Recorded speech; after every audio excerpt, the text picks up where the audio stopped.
everyone, and welcome back to another episode of PW News, where we discuss these conversations between the devs, Siskea, and the mods, and the community.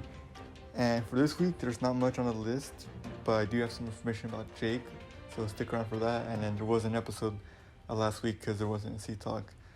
But first on the list is someone was asking if a Halloween portal could be added during Halloween to put into your world, something like a vortex portal, or just a regular portal that sends you straight to the Black Tower thing, which would be cool. But the problem is with that, it isn't that it's hard to get in because so many people are getting to that one portal. It's because the servers get freaking crazy full when the servers almost double instantly during Halloween. That's the main issue. But after like the first couple of days, it usually does die back down, and you're able to get into a Black Tower match pretty fairly quickly. Okay, let's see. Next on the list. Oh, that's right. So the dungeon idea thing that I mentioned like 2 weeks ago, I guess it was passed around a little bit in the community of the devs. So that was talked about. Doesn't mean it's gonna be the next update, but it would be nice to get a actual full-fledged dungeon, which I don't know how long that would take and how it would be made. But that's good that they're talking about at least a roadmap for the game and not just focusing on Black Tower and seeing what happens next. At least they're trying to make a plan or something at least. And then, someone was asking about beta items, meaning like beta players getting their own unique items, which would be nice. I think that would be cool for beta players to get a special item like that. They said maybe, possibly, most likely not actually, but it's a small possibility for like a huge anniversary for PW if it lasts as long as like 10 years is what she gave an example for Siskea. So yeah, I think a beta item would be nice. And then let's see. That's right. Lots of questioning about PW servers shutting down soon, blah blah blah. If it were to shut down, PW would be shutting down in 2 years and something months. Because when Jake left, he said that PW servers were bought for the next 3 years. So we still have 2 years and something of months left in us. And with that amount of time, I feel like PW has a good amount of time to make money from more servers and et cetera, et cetera. But my question was who's in charge of deciding if PW continues? Like, is it B-Bricks, Siskea, or Local Lepsy? Because I would be confused if it was one of them three. But it's one of the higher ups, like the CEOs of the company, like of Core Mobile Entertainment. It's up to them if they decide that PW continues or not, which I hope they decide it does, because I love PW. It's my favorite game, whatever. And then the new mod, one of the newest mods was Siskea. I know of him. I think he's a good candidate. I think he can do well in the game.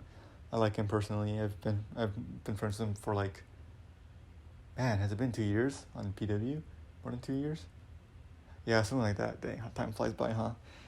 And then, the community contest is still planned for before, what is it called?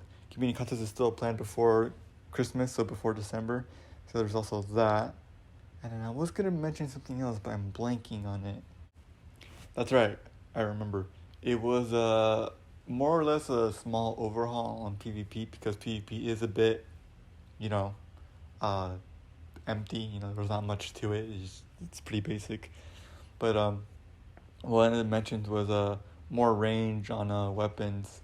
It was basically saying like guns having longer range with like up to 8 blocks or etc., which I would like. That would be cool for a game mode to have guns with extra range. But I feel like if there was going to be a game mode with extra, like with guns, or like more guns with extra range, I feel like there needs to be a lot more guns than just like what the AK-47, which is millions of bytes, the Beretta, the golden AR, or whatever you get for the bundle, and then I'm not sure if I'm blanking on a fourth gun, but there's like only like 3 or 4 guns in the game, and most of them are pretty expensive. So I feel like there needs to be like a gun pack or something, like more guns for the community to use if that was gonna be like a full fleshed out feature. And I don't think the developers would want to add a feature that only affects a small few amount. I think they would want to add something that affects everyone, or that can potentially affect everyone.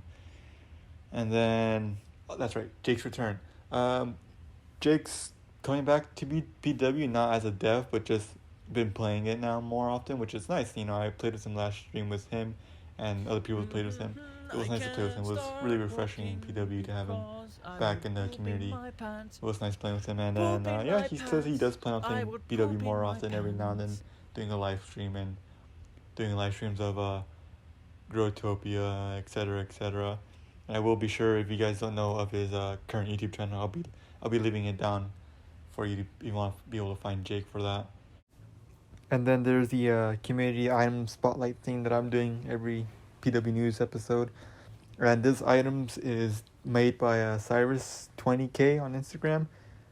It was a Charizard wings with a tail. I love it. It has that PW style to it, and it's one of my favorites. I like it. I like the wings. I like Pokemon, so of course I'm gonna like some Charizard wings.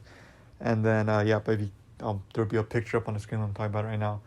And that's about it. So thank you all for joining me on this episode of PW News. If you guys have any questions about PW related things, be sure to leave them down below in the comments, and I'll do my best to answer them. If I can't answer them, I'll try asking them in CTALK next episode.